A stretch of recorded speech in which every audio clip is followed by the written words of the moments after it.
Margaret H. raised. Curious George saves his pennies.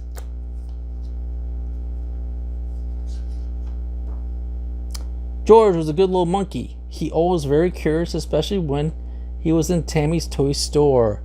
There was so much things to worry about. Pogo sticks and skateboards, snow globes and kaleidoscopes, and even finger traps.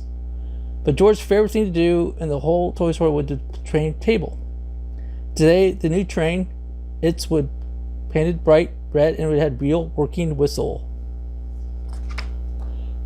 George had it up and show his friends. The man with the yellow hat. Not today, his friend said. We're looking for a birthday present for Noah. Remember? He's turning 5. What do you think of this?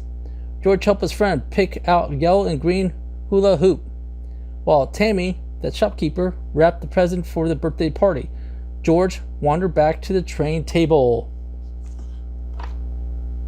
I have a zest, George, the man as he carried the gift over. Why don't you buy a new train yourself? The tag says $5. I'm sure you can save money for it. George liked his suggestion so much that he went a little sorry to put the train back down. George had a little good time at a birthday party, knowing that everyone had a turn at the hula hoop. It was harder than it looked. As soon as George got home that afternoon, he looked at his piggy bank, and from the dresser he opened a small plug in the bottom and shook. Tumble a nickel. George ran to a coin to his friend. You have 5 cents, the man said. I'll give you an allowance early this week. Don't spend it on candy. You have to save it up. The man gave George 2 quarters. Here's 50 cents, he said.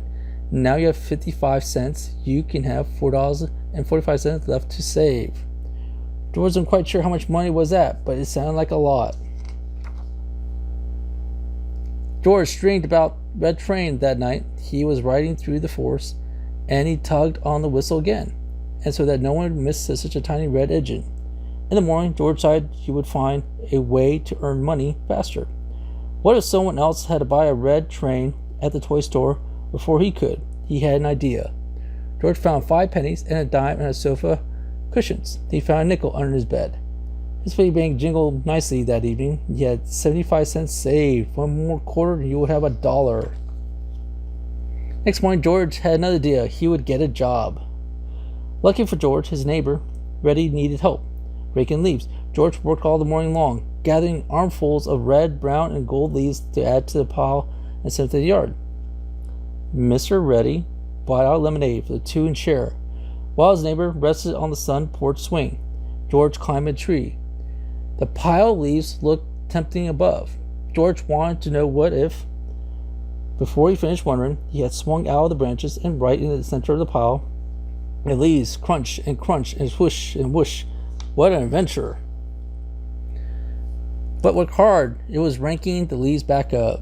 But at the end of the day, Mr. Wood paid him $2. George had $2.75 saved, and that was almost $3. George spent the next day doing odd jobs. He washed windows. He distributed flowers. He delivered flowers, and he did dishes. All right. At the end of the week, George finally had $5. I'm proud of you, George, said the man with the yellow hat.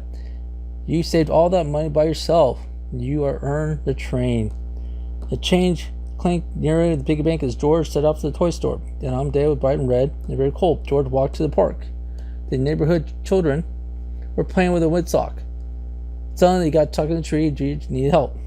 Carefully, George set his piggy bank down the nearby bench park where he could see an eye on it. But little monkeys sometimes forget. And George began playing with the children, forgot to check that his bank was still there. As the afternoon won, the children went home to have dinner. George rushed back to the bench where he had left his piggy bank. The toy store might have been closing soon. His bank was gone. Maybe George had done the wrong bench. But there were many park after all. He was disappointed each time he ran to another empty bench. George walked sadly. He wondered how long it would take him to save $5 again. George passed the toy store. He looked out through the window. He could believe his eyes. The little girl was holding his piggy bank. George rushed into the toy store. A girl's mother saying, "We found this across the street and waited for the owner, but it's getting late. We saw the name on the store at the bottom. Can you case someone whose names claim it?" George jumped up and down the counter. Why, George? Is the piggy bank yours? You're lucky, Hannah. Her mother found it. Hugging his piggy bank tightly, George rushed over to the train section. He looked at the shiny red engine right afterwards. As he carried it to the counter, the little girl looked at his train slide. George realized he had said thank you for keeping his safe. He looked at his train. He looked at the piggy bank. He looked at Hannah. Good deeds deserve reward, he decided. George set the train down. He unpinned his bank on the counter and began to sort dollars and coins. George and Hannah walked over to the toy store, carrying the train. George's small engine was not red, but it was shining in blue, and he had paid for it from himself. Best of all, he had a new friend who loved to play with trains almost as much as he did. Just the money facts. 5 pennies equals 1 nickel. 2 nickels equals 1 dime. 2 dimes and 1 nickel equal a quarter. 4 quarters, 1 dime.